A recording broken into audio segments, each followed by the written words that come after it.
সম্প্রীতি নষ্ট করবেন না। ভোটের পর পরবর্তী 72 ঘন্টা সময় যে ঘটনাগুলো ঘটছে এবং এখনো কিছু কিছু ঘটনা শোনা যায়, ভাই আপনারা এতদিন যেভাবে নির্যাতিত হয়েছেন দুইটা দল একসাথে একইভাবে, সেখানে আপনারা যদি এভাবে কামড়ি করেন, সময় দেওয়া হয়েছে যাতে কোনো রকম কোনো দুর্বৃত্তায়ন না হয়, কোনো সংঘর্ষ না হয়। এখন সমস্যা হচ্ছে আপনাদের এই এক্সট্রিম কিছু কর্মীদের জন্য, অনলাইন অফলাইন সব জায়গাতে করে যারা ক্ষমতায় আসছে তাদের এখন আরও মানে পেশির গরম বেশি, রক্তের গরম বেশি। তো অযথা কোনো কারণ ছাড়াই ধরেন যে এরকম দুর্বৃত্তায়ন করতেছে, মানুষের বাসা বাড়িতে আগুন লাগাই পর্যন্ত দিচ্ছে।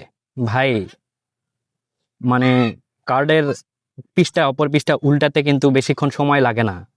ইনফ্যাক্ট এই সরকার 5 বছর টিকবেই কিনা এটা নিয়ে এখন প্রশ্ন উঠতেছে বিভিন্ন জায়গায়।